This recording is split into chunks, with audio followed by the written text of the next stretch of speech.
Habari kubwa zinazotembea katika mitandao ya kijamii ni kuhusiana na suala zima la wagombea katika majimbo mbalimbali. Mimi nikuletee ripoti kutokea Siha ambako siku hii ya leo wamejitokeza watu kugombea katika jimbo ambalo mbunge wake wa sasa ni naibu waziri wa afya Dr. Mollel.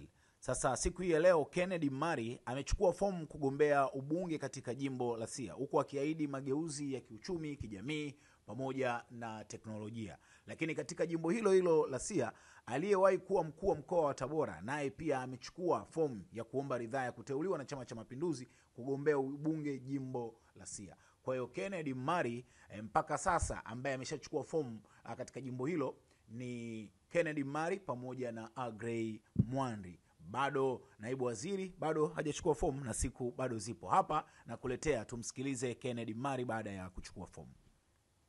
Kwa majina naitwa Kennedy Mari, ni mwanachama hai wa Chama cha Mapinduzi CCM.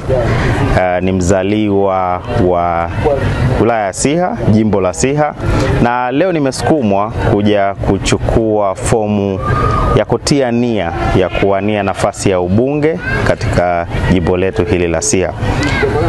Kimsingi nimeamua kuchukua fomu hii kwa sababu nimejipima, nikaona kwamba ninatosha na ninaweza kuwahudumia wananchi wa jimbo la Siha kwa namna iliyo bora zaidi.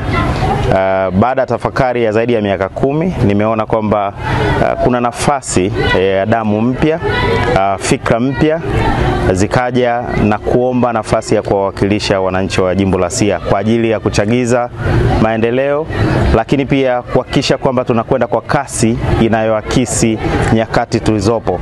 Ninaamini kwamba ninaweza kwenda kwa kasi hiyo nikitumwa. Ninaamini kwamba katika umri wangu huu wa ujana nina nafasi ya kuwatumikia wananchi wa Siha nikiwa na nishati zaidi na mawazo mapya zaidi yanayoakisi mahitaji halisi sio tu ya wanasiha bali pia ya taifa letu na dunia kwa ujumla. Kwa hiyo ndio sababu ya msingi ambayo nimeona ni muhimu nikaja kuchukua fomu hii.